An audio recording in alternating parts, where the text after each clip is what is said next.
जय हिंद दोस्तों। तो अब हम मिलते हैं नए अध्याय पे। सर्कल जो हम ये साइकिल के रिंग की सहायता से देखेंगे, इसको समझेंगे। ठीक है, तो देखिए सर्कल क्या होता है। जो हमको पता है कि ये एक सर्कल टाइप का है। जो हमारा ये सर्कल है, ये एक हमारा केंद्र है, और जो हमारा एक परिधि होती है। ठीक है, तो इसको हम अच्छे से समझते हैं क्या होता है ये और कैसे हम करते हैं। ठीक है, तो सबसे पहली बात, जो हमारा बिंदु होता है, ये मिडिल बिंदु होता है, उसको क्या कहते हैं? हम केंद्र कहते हैं। ठीक, केंद्र। और जो हमारा ये सर्कल होता है पूरा गोल वाला, इसे हम कहते हैं परिधि। ठीक है, इसको केंद्र कहते हैं और इसे परिधि कहते हैं। ठीक है, तो इतनी बात क्लियर हो गई। अब हम देखते हैं कि केंद्र और परिधि ये रिंग में कहाँ पे है। तो सबसे पहली बात, ये जो हमारा बीच का है ये वाला, तो ये हमारा क्या है? केंद्र है। ठीक है, और ये जो किनारे वाली ये चीज है, ये हमारी क्या है? परिधि है। ठीक है, तो केंद्र और ये बीच वाला केंद्र है और ये परिधि हमारी है। ठीक है, तो आशा करता हूँ ये परिधि और केंद्र आपको समझ में आ गया होगा। तो अब हम आगे चलते हैं। ठीक है, तो सबसे पहली बात, जब हमारा कैंपस होता है, तो कैंपस जहां से हम रखते हैं, तो उसे जो बिंदु होता है उसे केंद्र कहते हैं, और जो रेखा हम ड्रॉ करते हैं उसे हम क्या कहेंगे? परिधि कहेंगे। ठीक है, और ये हमने रिंग में भी बता दिया कि परिधि और केंद्र क्या होता है। ठीक है, तो अब आगे चलते हैं। केंद्र और परिधि के आगे तो हमारा आता है त्रिज्या। जब हम केंद्र और परिधि को मिला देते हैं, मतलब कि इनके बीच की जो डिस्टेंस होती है, जो दूरी होती है, उसे हम क्या कहते हैं? त्रिज्या। त्रिज्या, इसे हम कहते हैं त्रिज्या। जो हमारी केंद्र और परिधि के बीच की दूरी होती है, जो हमारा ये केंद्र है सेंटर, और ये हमारी जो परिधि है, इसके बीच की जो दूरी है, उसे हम क्या कहेंगे? त्रिज्या कहेंगे। ठीक है, तो इतनी बात हो गई कि केंद्र क्या होता है हमारा, परिधि क्या होती है और त्रिज्या क्या होती है। ठीक, अब हम देखते हैं, अगर केंद्र जो है, केंद्र और त्रिज्या अगर दोनों ही, जैसे हमारा ये एक त्रिज्या होगी और हमारी ये एक और त्रिज्या हो गई, मतलब कि परिधि के एक बिंदु से चली और केंद्र से होकर दूसरे बिंदु में मिल गई, तो उसे हम क्या कहेंगे? व्यास। क्या कहेंगे? व्यास कहेंगे। मतलब कि जो हमारा त्रिज्या का दोगुना होता है व्यास। मतलब कि जब दो त्रिज्या मिल जाती हैं तो एक सीध मिलती हैं, तो उसे हम क्या कहेंगे? व्यास कहेंगे। ठीक है, तो हमारा जो है व्यास क्या होता है? तो व्यास हमारा जो है, जो त्रिज्या है, त्रिज्या का दोगुना हमारा व्यास होता है। ठीक है, तो हमारा व्यास जो है त्रिज्या का दोगुना होता है। यहाँ पे अगर हम देखें त्रिज्या और व्यास, तो त्रिज्या और व्यास हमारी यहाँ पे क्या है? ये जो हमारा एक अगर तीली ले लें हम ये, तो उसे हम क्या कहेंगे? त्रिज्या कहेंगे। मतलब कि ये हमारी त्रिज्या, अगर दो तीलियां डिफरेंट जो हमारी डायरेक्शन में है, ये अगर दो तीलियां हम ले लें, ये दो तीलियां ले लें, तो हम क्या कहेंगे? व्यास कहेंगे। ठीक है, तो हमारा ये त्रिज्या और व्यास, ये हमारा समझ में आ गया कि ये क्या है? हमारी त्रिज्या अगर एक तीली ले ली और दो तीलियां ले ली, तो हमारी क्या है? व्यास है। ठीक है, तो दोनों बातें आपको क्लियर होगी। तो हमारी चार चीज होगी। पहली बात, हमारा जो केंद्र है, जहां पे हम जिस बिंदु पर हमारा अपना कैंपस रखते हैं उसे केंद्र कहते हैं, और जैसे रिंग पे ये कैंपस जो हमारा केंद्र है, ये बीच वाला है। ठीक है, अब हम देखते हैं दूसरा, परिधि। परिधि हमने देख लिया कि परिधि किसे कहते हैं। ठीक है, परिधि भी हमने जान लिया। तीसरा हमारा आता है व्यास। व्यास हमारा क्या होता है? व्यास भी हमने जान लिया, त्रिज्या भी जान ली। ठीक है, चार चीजें हमने जान ली कि क्या क्या होता है हमारा, कैसे हमारा जो है बनता है। ठीक है, सबसे फर्स्ट थिंग हमने जानी केंद्र। केंद्र क्या होता है? हमारा जहाँ कैंपस रखते हैं और जहाँ घुमाते जो हमारी ये सर्कल बनता है, तो किनारे वाला जो सर्कल है उसे हम परिधि कहते हैं। जो जहां पे हम रखते हैं, जहां पे हमारा सेंटर होता है, वो केंद्र होता है, और केंद्र और परिधि के बीच की जो दूरी होती है वो त्रिज्या होती है। त्रिज्या होती है, उसके बाद त्रिज्या का दोगुना क्या हमारा होता है? व्यास। मतलब कि परिधि का एक केंद्र से होकर परिधि के एक बिंदु से होकर केंद्र से निकलती है और दूसरे बिंदु पे मिल जाते हैं, उसे हम क्या कहेंगे? व्यास कहेंगे। ठीक है, तो इतनी बात हो गई हमारी कि हमारा जो परिधि, व्यास, त्रिज्या, इतनी चीजें हो गई। अब आते हैं हम सेकंड थिंग, जो हमारी है पांचवी, ये हमारा व्यास। मतलब कि परिधि के एक बिंदु से दूसरे बिंदु, कोई भी बिंदु मिला दे, ये हमारा हो गया, ये हमारा हो गया, ये हो गया, तो इसे हम क्या कहेंगे? जीवा। क्या कहेंगे हम? इस छोटे से रेखा को क्या कहेंगे? जीवा कहेंगे। ठीक है, तो हमारा ये क्या हो गया? जीवा हो गया। मतलब कि ये जो हमारा जीवा है, क्या होता है? ये वाली रेखा, कोई भी रेखा हो जाए, ये मिल गई, बट एक शर्त होती है कि परिधि के एक बिंदु से दूसरे बिंदु में जाना चाहिए। ठीक है, मतलब कि हमारा जो जीवा है, परिधि के एक बिंदु से दूसरे बिंदु तक जाना चाहिए। तो अगर हम देखें तो हमारे जो वृत्त की सबसे बड़ी जीवा होती है वो कौन सी होती है? व्यास होती है, क्योंकि ये भी व्यास भी एक प्रकार की जीवा है। मतलब कि कहने का मीन है जो हमारा व्यास है वो भी एक जीवा है, बट सबसे बड़ी जीवा हमारी क्या है, व्यास ही है। मतलब कि ये सबसे बड़ी जीवा है। ठीक, तो इतनी चीजें हो गई हमारी। फर्स्ट थिंग हमारा जीवा हो गया। अगर इसमें जीवा देखें तो इसमें तो कोई जीवा नहीं है।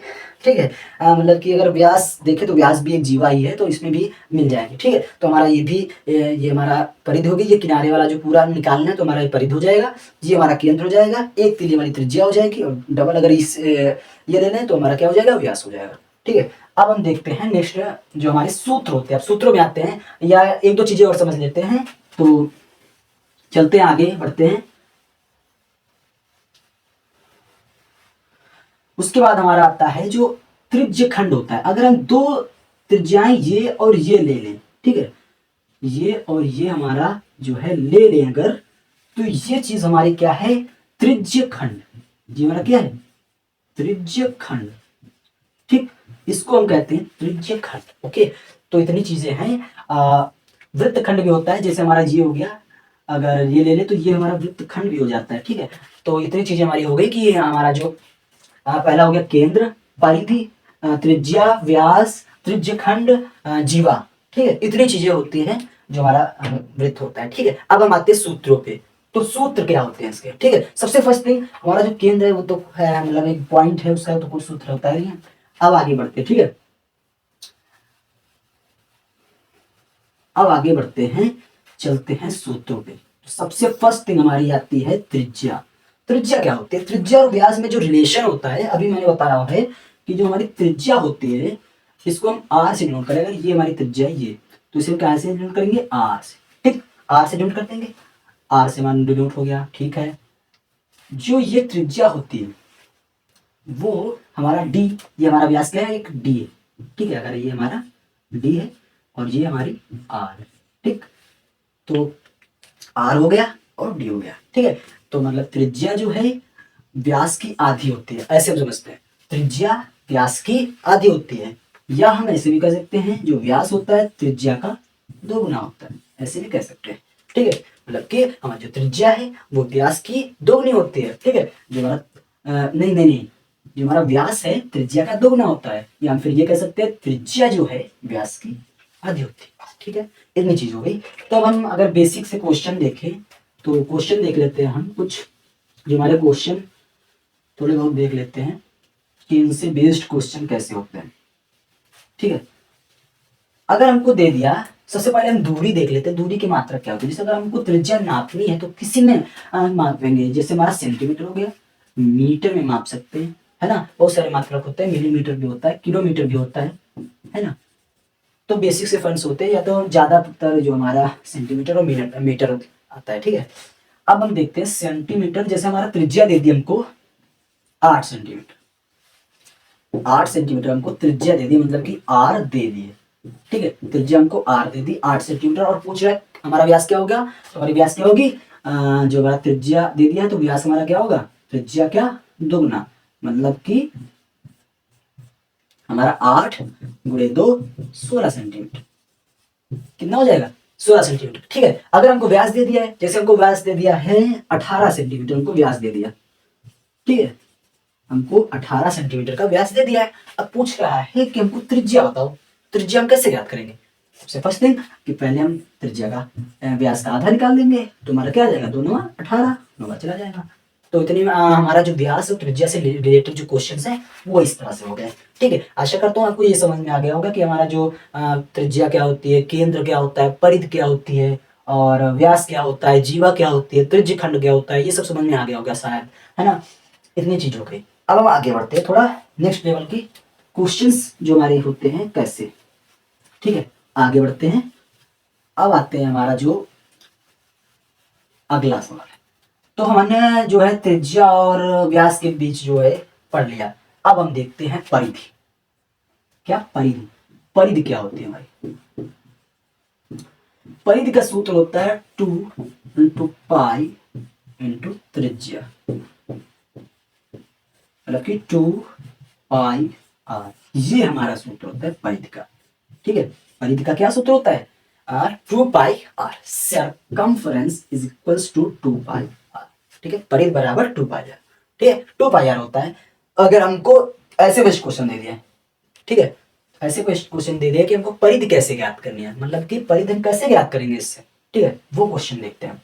ठीक, तो आ जाते हैं परिधि वाले क्वेश्चन में कि हम परिधि कैसे ज्ञात करेंगे। ठीक है, बहुत सारे क्वेश्चन है, 4-5 लगा लेते हैं कि कैसे हम परिधि ज्ञात करेंगे। ठीक है, इसको थोड़ा मिटा देते हैं, आगे बढ़ते हैं। ठीक, आगे बढ़ते हैं। हमारा जो ये समझ लीजिए हमारा वृत्त है, ठीक, वृत्त हो गया हमारा, और ये हमारी ये त्रिज्या है आर, और ये हमारी जो परिधि है, ठीक है, और ये हमारा डी हो गया जो हमारा व्यास होता है।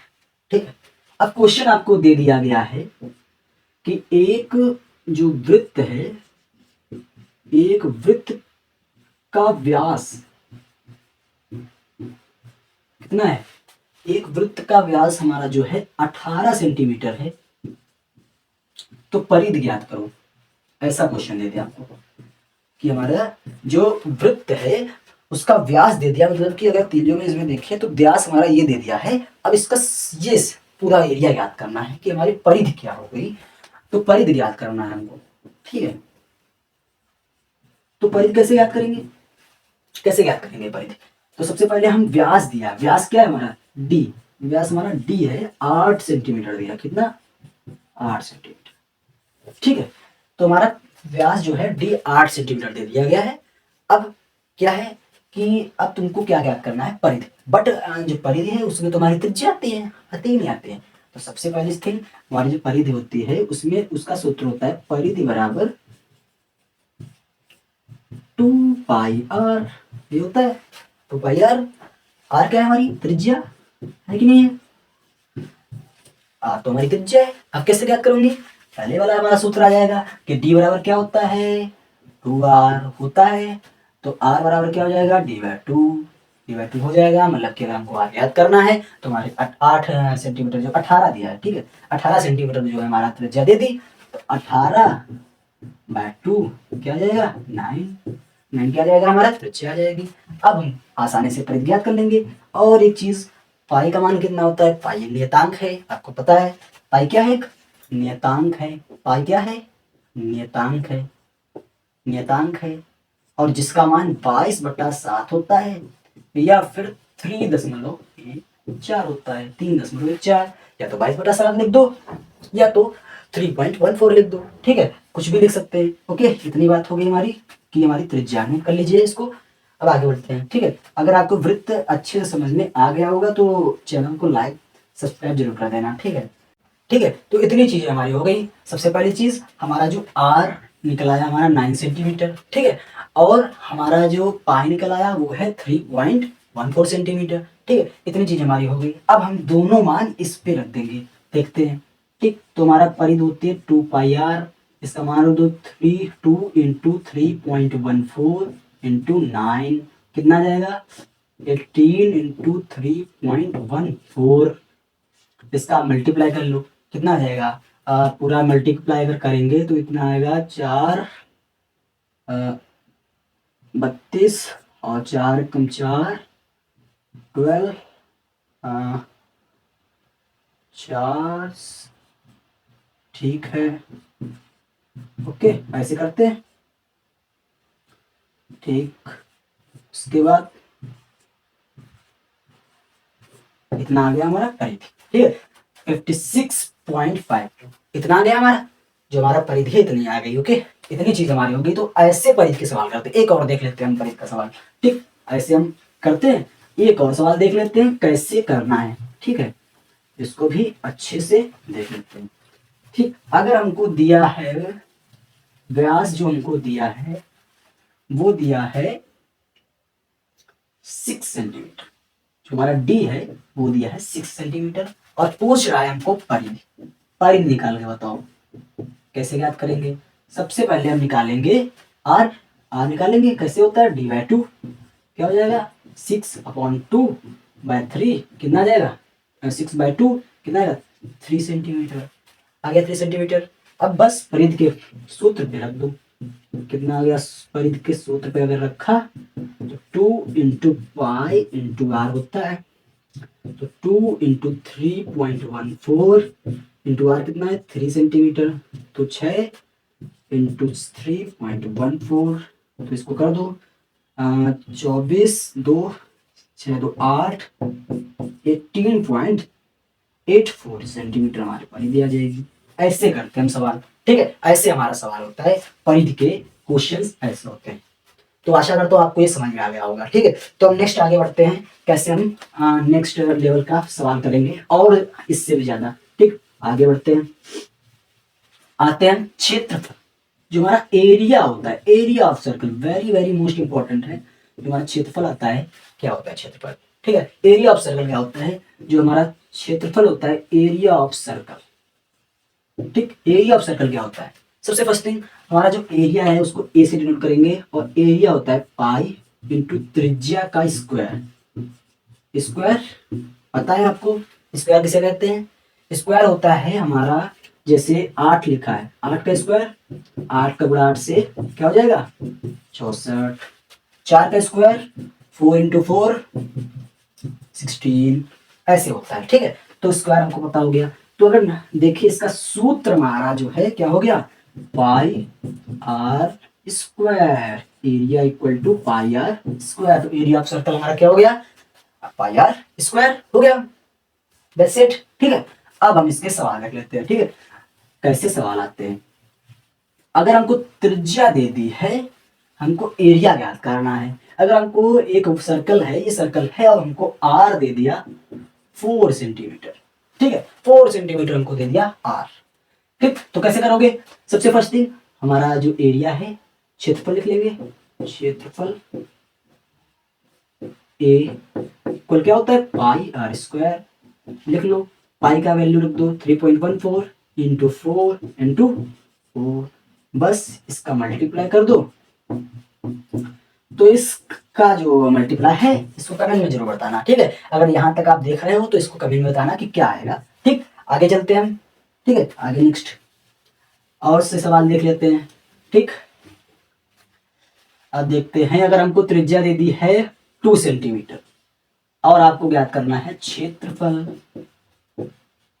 त्रिज्या आपको दे दी, क्षेत्रफल पूछ रहा है, तो कैसे ज्ञात करोगे, सबसे first thing area of circle equal to pi are square, तो 3.14 इंटू आर 2 इंटू 2, 3.14 इंटू 4 क्या जाएगा 4 4 जा 16, 4 1 जा 4 और 4 1 5 और 12.56 सेंटीमीटर स्क्वायर आ जाएगा हमारा एरिया, ठीक है। एरिया का मतलब क्या होता है, सेंटीमीटर स्क्वायर या मीटर स्क्वायर या किलोमीटर प्रति स्क्वायर या मिलीमीटर स्क्वायर, ये सारे हमारे क्षेत्रफल के सूत्र होते हैं, मात्रक होते हैं, ठीक है। इतना हो गया। अब एक ट्विस्ट आता है कि कैसे हम परिधि ज्ञात करते हैं, परिधि से हम क्षेत्रफल कैसे ज्ञात करेंगे, ये आता है हमको, ठीक है। तो सबसे पहली थिंग, अगर आपको परिधि दे दी, ठीक, और आपको ज्ञात करना है क्षेत्रफल, तो कैसे ज्ञात करोगे, अगर आपको परिधि दी है,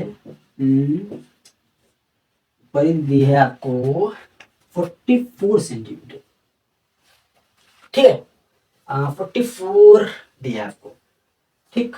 अब आप कैसे ज्ञात करोगे क्षेत्रफल, ये कैसे यार, तो इधर आ गया, आपको परिधि दे दी है और क्षेत्रफल ज्ञात करना है, तो ऐसा तो कुछ होता नहीं है, होता है जरूर होता है। तो सबसे फर्स्ट थिंग परिधि हमारी सूत्र होता है सी इक्वल 2 पाई आर, होता है इतना होता है, ठीक। तो सी इक्वल 2 पाई आर होता है। अब हम इस पर रख देंगे 44 इधर ले आएंगे और 2 इंटू पाई इंटू आर, सबसे पहली चीज हम ज्ञात करेंगे आर, ठीक है। तो आर अपने तरफ रहेगा और 44/2 पाई, ठीक। तो क्या हो जाएगा 44/2 इंटू 22 इंटू 7 हो जाएगा, क्योंकि 22/7 होता है, तो ये ऊपर चला जाएगा 7, ठीक है। अब क्या हो जाएगा, ये 24 2 कर जाएंगे और ये 22 से लग जाएगा, तो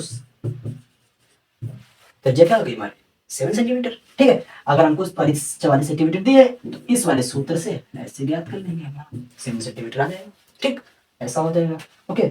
अब आगे बढ़ते हैं हम, अगर हमको अब त्रिज्या मिल गई तो हमारा इजिली जो है क्षेत्रफल ज्ञात हो जाएगा। हमारा क्षेत्रफल कैसे ज्ञात होगा, आर हमारी आ गई 7 सेंटीमीटर, ठीक। तो आर कितनी होगी हमारी 7 सेंटीमीटर, बस एरिया ऑफ सर्कल के सूत्र से देख दो, ए इक्वल पाई आर स्क्वायर, ठीक है। तो पाई इंटू आर मतलब कि 3.14 इंटू 7, बस इसका मल्टीप्लिकेशन कर दो, बस आ गया, ठीक। ऐसे हमारे जितनी भी चीजें हैं, हमारा परिधि हो गई, क्षेत्रफल हो गई। अगर आपको क्षेत्रफल दे दे, अगर ये area of circle they they, area of circle को दे दिया गया है कितना दे दे, 3.14, ठीक है, इतना दे दिया। 12.56 अगर हमको एरिया दे दिया गया है, ठीक है, इतना सेंटीमीटर स्क्वायर हमको एरिया दे दिया गया है, ठीक। इसको देखते हैं करके कैसे करेंगे। सबसे पहली थिंग, दोनों में क्या है, अगर हमको एरिया दे दिया गया है 12.56, इतना सेंटीमीटर स्क्वायर हमको एरिया दे दिया गया है, ठीक। अब कैसे करेंगे हम, परिधि कैसे ज्ञात करेंगे, परिधि क्या कैसे ज्ञात करेंगे, वही सोच, जैसे हमने परिधि से एरिया निकाला वैसे ही एरिया से परिधि करेंगे। एरिया हमारा क्या होता है, area equal pi are square, area यहाँ पर हमारा दिया है 12.56 इक्वल 3.14 इंटू आर, ओके। बस ये इधर डिवाइड में चला जाएगा, 12.56 बाई 3.14 कितने में जाएगा, 4 बार चला जाएगा, इक्वल आर स्क्वायर। तो आर इक्वल 2, 4 का रूट हो जाएगा तो 2 आ जाएगा, हो गया, बस 2 सेंटीमीटर हो जाएगा। अब यहाँ पे रख दो हमारा जो परिधि है, परिधि वाले सूत्र पे रख दो, क्या होता है, सी इक्वल 2 पाई आर, तो 2 इंटू 3.14 इंटू 2, क्या आ गया, 4 इंटू 3.14 और कितना आ गया 5, कितना आ गया भाई, नहीं 2 पाई आर होता है, ठीक तो है, सही है। बस 12.56 मतलब कि हमारा ये परिधि भी आ गई, ठीक है। तो ऐसे हम कर देंगे, ओके। तो इतनी चीजें हो गई। तो ऐसे हमारा जो बनता है सवाल, ऐसे बनता है कि हमको परिधि दे दिया, सी दे दिया, तो एरिया ज्ञात करें, त्रिज्या दे दी, क्षेत्रफल ज्ञात करें, व्यास दे दिया, क्षेत्रफल ज्ञात करें, व्यास से हमको परिधि ज्ञात करें, ऐसे क्वेश्चन आते हैं, ठीक है। तो कुछ क्वेश्चंस आप करें इसकी प्रैक्टिस, और कुछ क्वेश्चन हमने बता दिया आपको कैसे करने हैं, ठीक। ऐसे करने हैं, हमको जैसे त्रिज्या दे दी, ठीक, तो हम व्यास कैसे ज्ञात करेंगे, उसी से परिधि कैसे ज्ञात करेंगे, उसी से हम वृत्त कैसे ज्ञात करेंगे, ऐसे, ठीक है। तो ऐसे क्वेश्चन है, ठीक है। अब हम देखते हैं सर्कल का यूज कहाँ होता है। सबसे फर्स्ट थिंग, हमारा सर्कल जो है एक बेलन में भी आता है, ये जो ऊपर 2 लगे होते हैं बेलन में भी आता है, ठीक है। शंकु, कोण में भी आता है। तो आशा करता हूँ आपको समझ में आ गया होगा। तो चैनल को सब्सक्राइब जरूर कर देना, लाइक कर देना अगर वीडियो पसंद आई हो, ठीक है। तो इतनी चीजें हो गई, हमारा जो वृत्त, पूरा जो वृत्त है इसके माध्यम से, बोर्ड के माध्यम से हमने अच्छे से सीखा है। तो मिलते हैं नए वीडियो में, तो तब तक बाय बाय, ठीक है। मिलते हैं नए वीडियो में, ठीक है।